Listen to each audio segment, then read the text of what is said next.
Alrighty, so I'm a little early, but I was ready early. So we're gonna EFAP the trailer this time instead of just reacting to it and talking a little bit about it. Had a couple of days to watch it a few more times and get my thoughts together about it. Now let's take each part piece by piece and chat about it. See what we can derive from this trailer.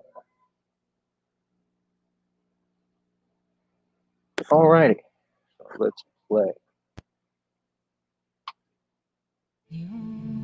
So we open on the sands of Dune, but with if we go back a frame, we can see.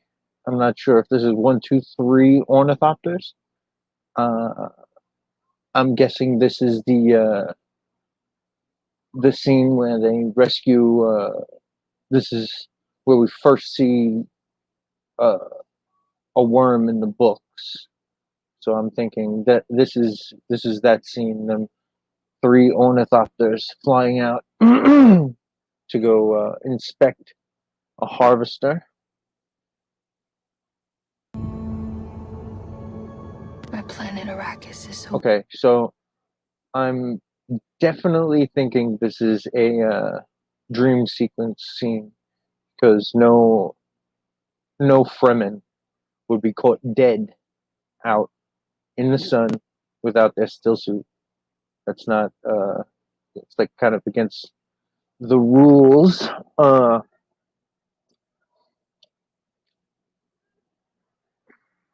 Thinking that if we can go back a second, we don't really get a good look at the ornithopters. We get a better look later in the trailer, right? But they look like dragonflies. Now, that's not the way I imagine them. I imagine them kind of like wings with like uh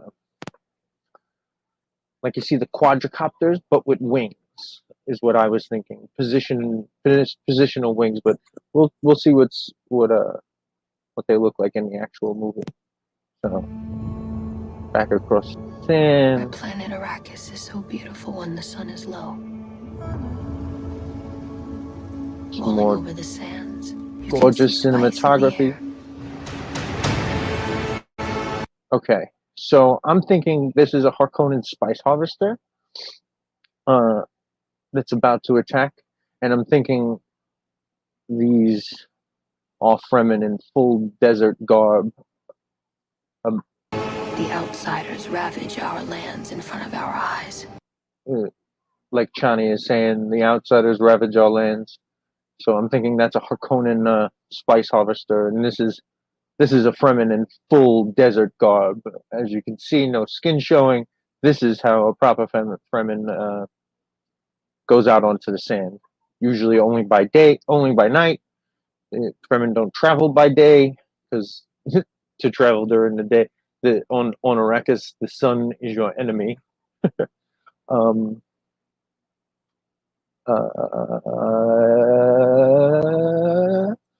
anyway,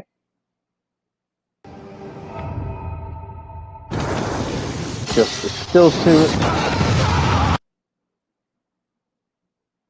I wonder if these now that I'm looking at it, it looks like this spice harvester is attacking. Looks like it's attacking. Step back. I wonder if these are Harkonnen and Fremen troops. I'm not sure, but this almost looks like the armor that we see the Atreides wear. So this might be even from later in the movie. Okay. Their cruelty So to wait, we start right here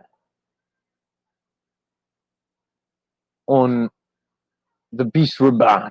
The Beast's first introduction. We first see his hand, and what I'm thinking is a whip at his side, right?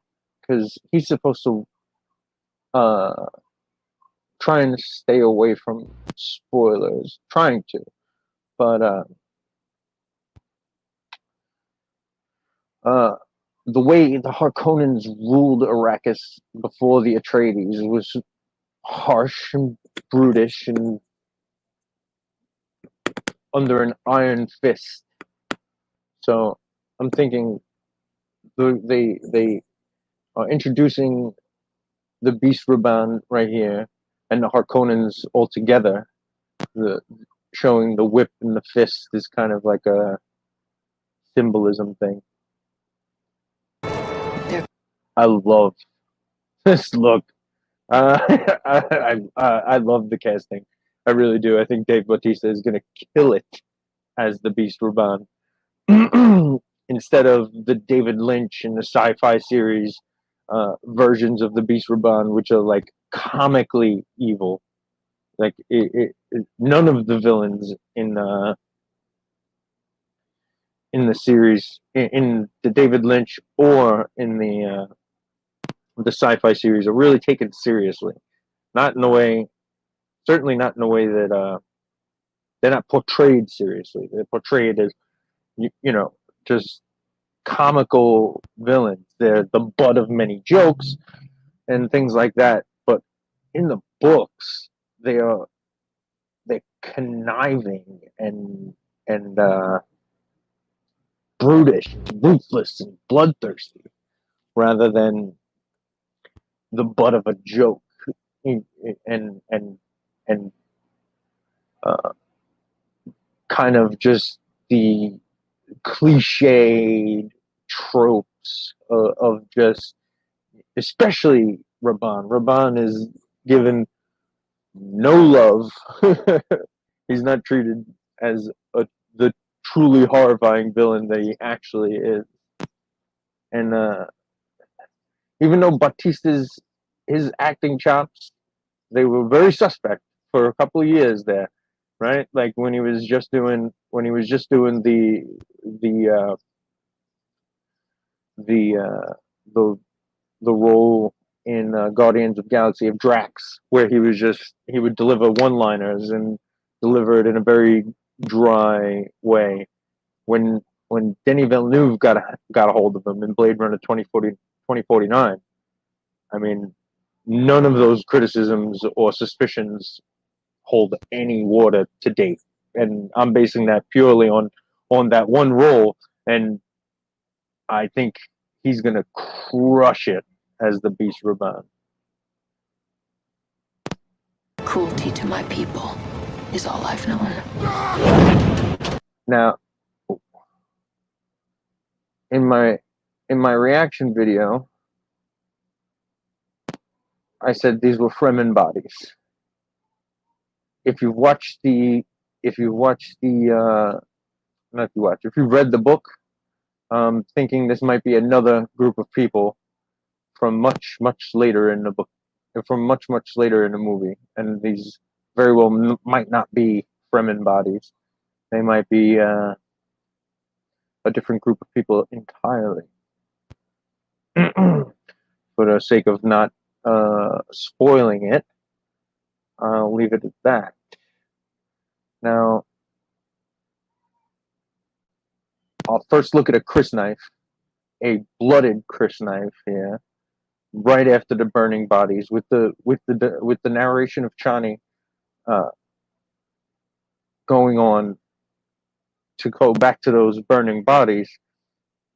I might be inclined to think they were Fremen just based on the narration, and now you show the blooded crysknife. I'm thinking this blooded crysknife might be from Jessica's encounter with the shout-out mates when they're alone. What else can I say without spoiling anything?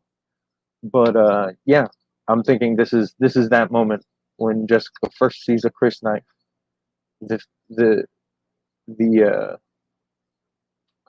The mythical and unseen to outsiders crysknife.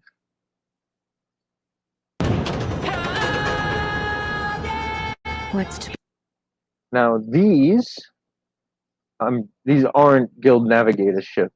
I'm not sure if these are they we see later in the trailer we see the Atreides frigates and they look nothing like this. So I'm thinking these are either Harkonnen ships or or uh, or Imperium ships from Shaddam, Emperor Shaddam the Fourth, who we don't see in the trailer at all. Become of our world. More dream sequence. Just to go back to this for a second, this shot, I can't get over just how beautiful this movie really appears to be. Like the cinematography, just and the scale of it is just out of this world. I'm just blown away, absolutely blown away. Of our world. Okay, so now we see Paul waking up, startled awake out of a dream, not a dream or a nightmare. Now, I'm not sure. I'm thinking this is a particular scene in the book, and it's on Arrakis. I'm thinking. I'm not.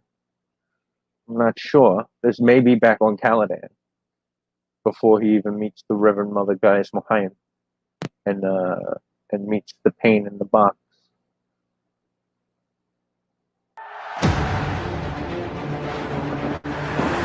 I really cannot wait to spend so much time on Arrakis. I mean, on Caladan, because it definitely, based upon what we see in a few minutes here, and in a little bit on in this trailer, it really looks like we're going to spend a significant portion of the movie, or at least the beginning of the movie, on Caladan, which is very exciting to me.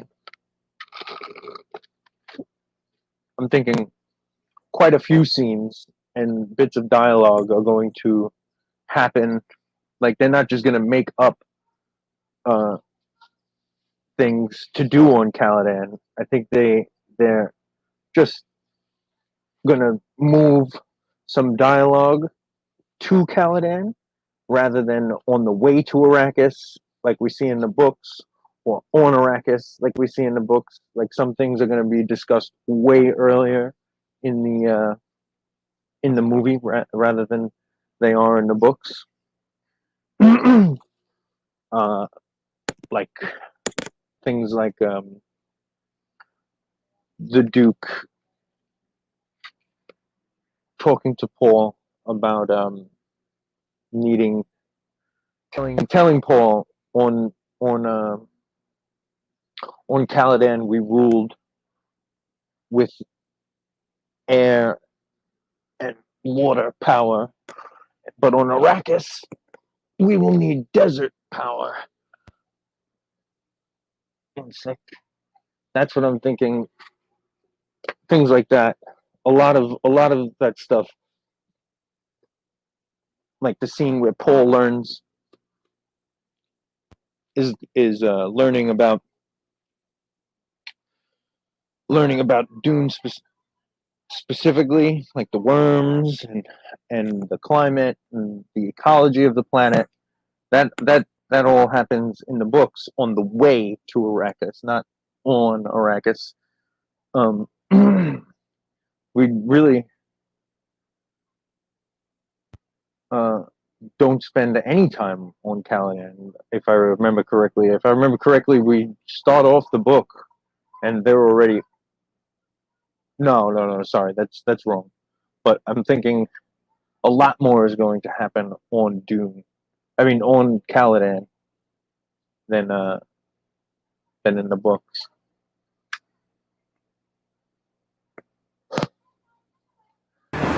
Oh boy. Now, this is what I'm most excited about: a fleshing out of the relationship between Paul and Duncan. This is something that even Frank Herbert he didn't show, he told in the books. He tells us how much Paul adores Duncan, and he talks about how their relationship was without actually showing it. Like we don't have much interaction between Paul and Duncan in the book.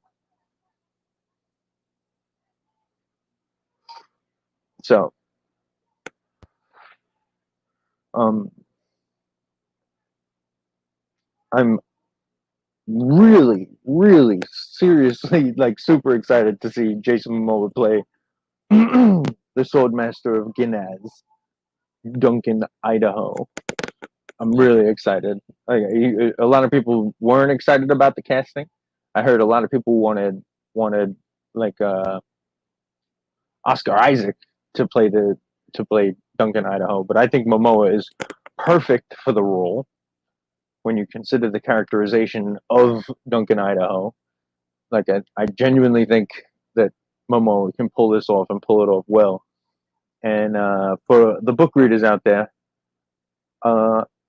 yeah, I think when the time comes, we're gonna feel it.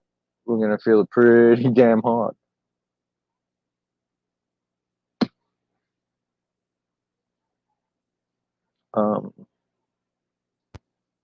Duncan, can I trust you with something? Yes, always. You know that. I've been having dreams. Oh, nice pause. No, what are you doing, boy? Come on, bruh. What you doing? More absolutely beautiful cinematography here. Paul's talking to Duncan about his dreams. You see, this dialogue that doesn't even happen in the books. He doesn't talk to Duncan about his dreams in the book. I'm really excited. About a girl on Arrakis. And this is definitely a dream sequence. Dreams make good stories. Now that right there.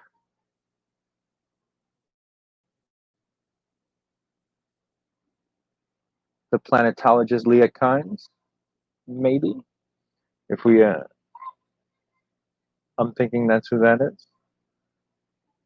And speaking of which, I'm down with making, because in the books, Leah Kynes is a very important character, but I think them making Leah Kynes wife to Stilgar and mother of Chani is going to only add to the character.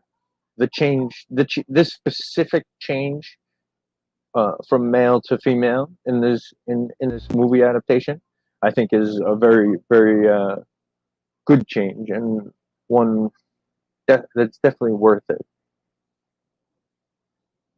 But everything important happens when we're awake. Yeah, you. Put on some muscle? I did? Bit of a joke here. No. Referencing the slight underdeveloped nature of Paul Atreides, which is referenced a few times in the books. We are House Atreides. Now, this absolutely slack-jawed at this. Look at the scale of it. Like this Imperial envoy, this ship is enormous. Look, there's probably Castle Caladan here, where Paul Atreides and the Duke Leto and the Lady Jessica live, is just dwarfed. It's the size of a mountain. It's literally the size of a mountain, this ship. Oh God. And the design. Rad. I'm definitely loving the design of it. There is no call we do not answer. There is no... These body shields.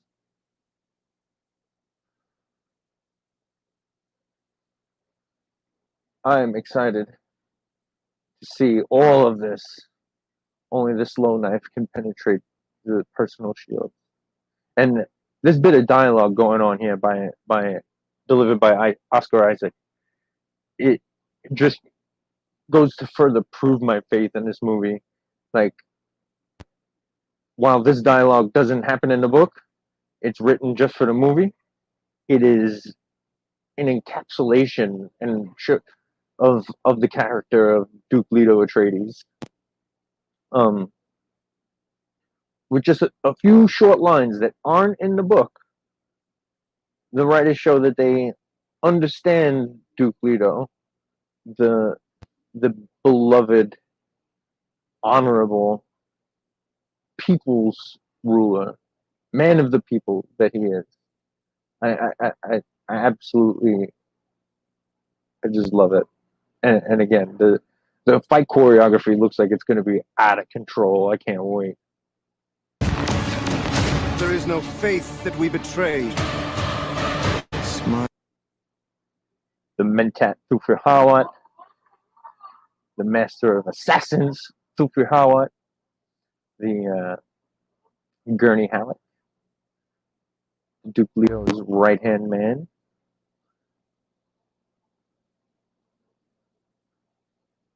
Oh, Gurney. I am smiling. That The little, Emperor little joke there. Now, that is a guild highliner.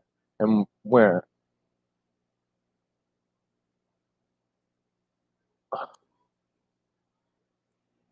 I'm wondering. I'm wondering how these things. I'm wondering if. I don't know. Anyway, this is outside of Castle Caladan, so I'm wondering what is happening here. If this is probably maybe the Reverend Mother Gaius Mochaim on her way down to give the boy the test of humanhood, the Gom Jabbar, the The Emperor asks us to bring peace to Arrakis. How should I think this is the Atreides' first landing on the planet Arrakis. I'm thinking that's what this is. Atreides accept?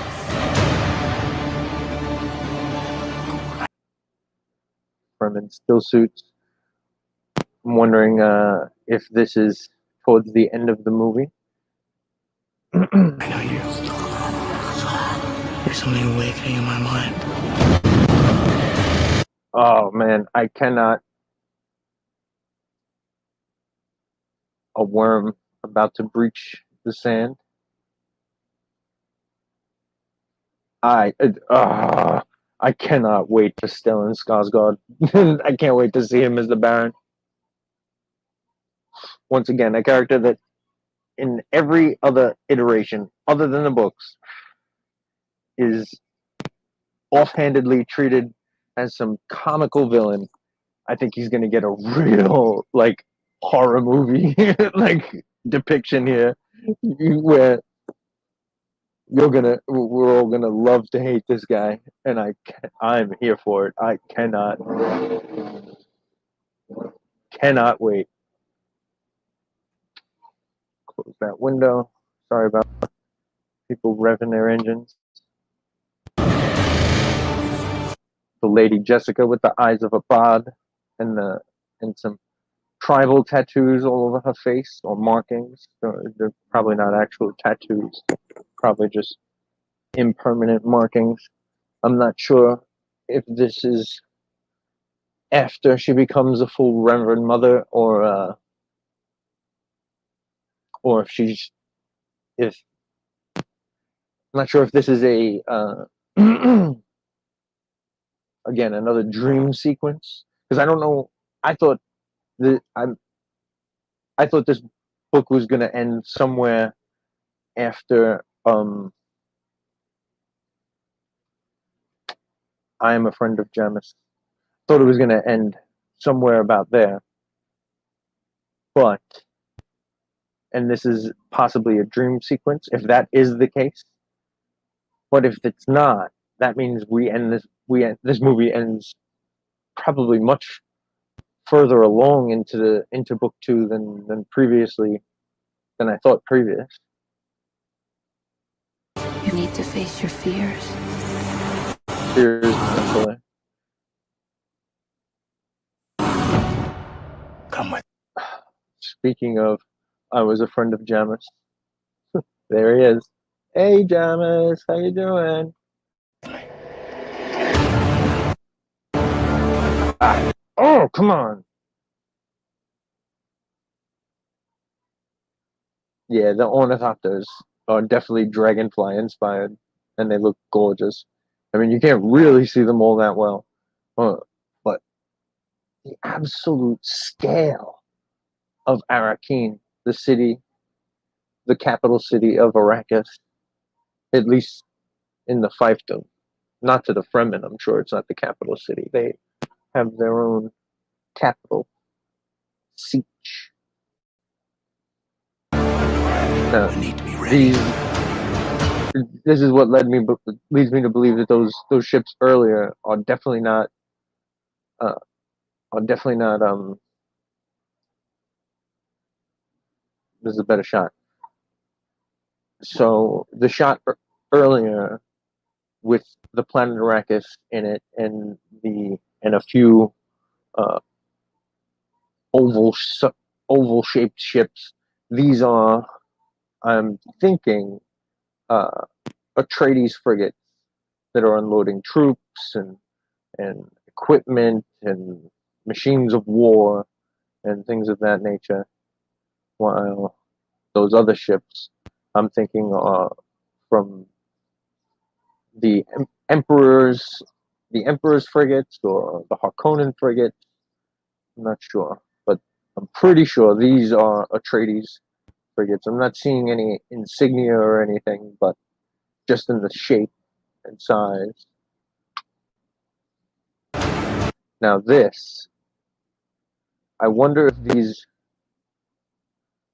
are Sardaukar, but we don't know. Probably Sardaukar, marking themselves with this, what I imagine is like a blood sacrifice from maybe enemies, maybe slaves. I'm not sure. All I know is that I'm very interested in what's going on here. Just throngs of people being bled out and then used for some ritual sacrifice in preparation for battle. Harkness before. They're not human, they're brutal. Gurney Halleck. Gurney Halleck was rescued by the Duke Leto Atreides from the slave pits of the Harkonnen. So nobody really gets it like he gets it. Is what they're up against. Gurney man. Duke's son sees I'm wondering what this is. If this is something he's seeing, some kind of hologram, maybe. I'm not sure. too much. Dr. Wellington UA. And the Twisted Mentat Pita DeVries. Right here with a good shot of the Baron using his suspenses to get around as he just lifts above. Look at this throne. The absolute decadence and opulence of it. Just I can't wait. I cannot wait for this depiction of uh of the Baron. Why, Dune? Kill them all.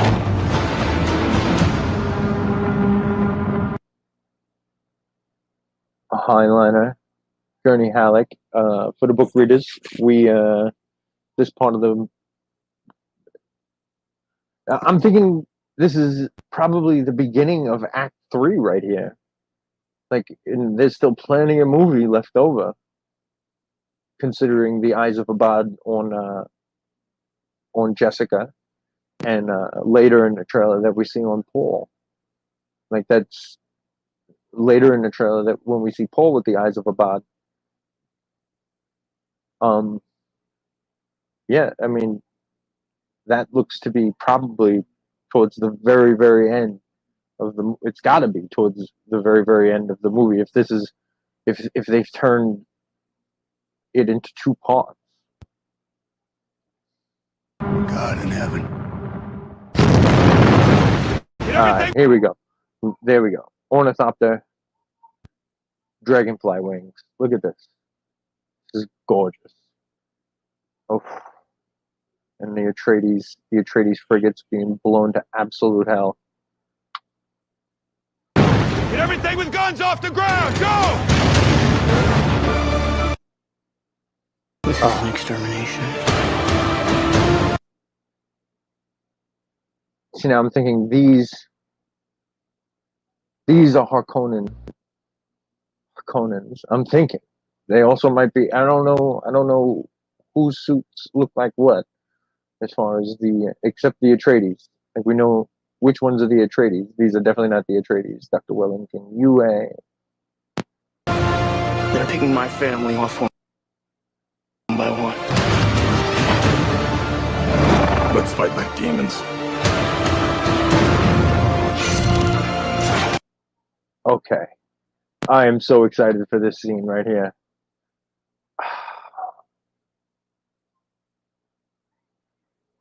We're gonna get to see the swordmaster of Ginaz, the preeminent swordmaster in all of the Imperium, Duncan Idaho, do his thing. I cannot wait for it. Once again, showing off how the personal shields look. Dad. This looks like it's like Paul's last look at his homeworld of Caladan before leaving for Arrakis. Dad, what if I'm not the future of House Atreides?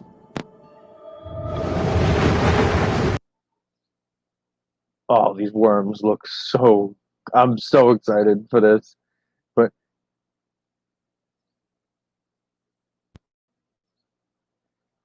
he says, what if I am not the future of House Atreides? A great man doesn't seek to lead. He's called to it. And that definitely sounds like a Frank Herbert line. I'm not sure if that's actually in the books. I forget. It's been a little while since I read them. But that line right there, that sounds like it was written by Frank Herbert, 100%. Like his line, absolute power does not corrupt absolutely. The corruptible are attracted to power. I definitely butchered that quote, but it's something like that. But if your answer is no, you'll still... Oh my god, look at that fucking worm. It looks so good. I'm so excited for it. And book readers, we know what scene this is. We know what scene this is. It'll be the only thing I ever needed you to be. My son. Again, book readers, if that's Paul, we know what scene this is. Book readers, we know what scene this is. Again, this is gotta be towards the end, but not quite the end because of what we see later in the trailer. If anything Dr. Liet Kynes. happens, will you protect Paul? With my life.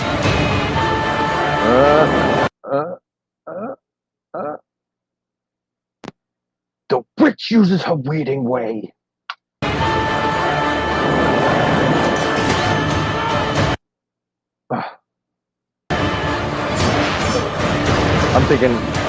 I'm thinking this shot of Jessica.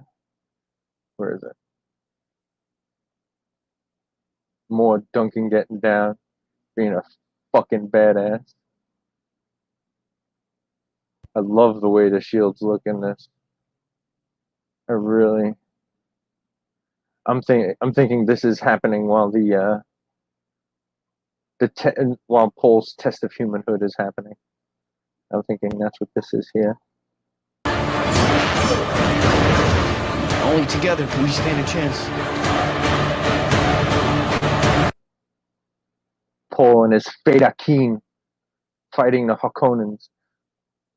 Or are they Sardaukar? I need to know whose suits are Who's? Grr.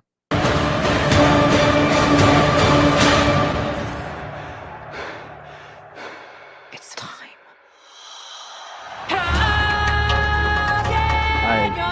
This looks so amazing. I didn't even get it. I didn't even talk about Javier Bardem being Stilgar, which such good casting. Anyway, those are my thoughts, and have a good one. Come, make sure to see the movie because, god damn it, I must have part two, and we're only gonna get part two if people go and see part one. Make sure get your tickets. Fuck, go twice. Anyway, everybody, have a good day. Hasta luego.